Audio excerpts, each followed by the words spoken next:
हमने इस रियासत को मदीना कह दिया। जब से हमने इस रियासत को मदीना कह दिया, तब से दुश्मन बढ़ गए ज़हरा के पाकिस्तान में।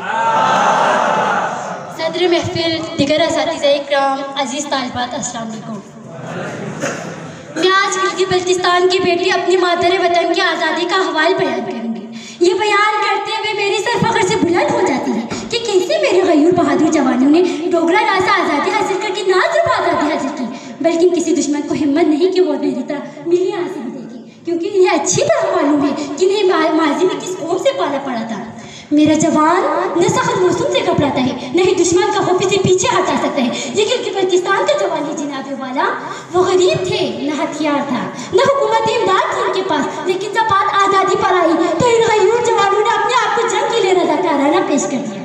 ये एक ऐसा वक्त था, अवाम राशन जमा करते थे और जवान जंग लड़ते थे। डोगरा राज के सामने ये जवान कुछ भी नहीं थे, मगर इनमें एक बात जरूर थी, उनका उनका हौसला, उनका वलवला, उनका जज्बा, उनका आज़ादी का जज्बा कि डोगरा ताकत इन सख्त चट्टानों के सामने रेज़ा रेज़ा हो गई।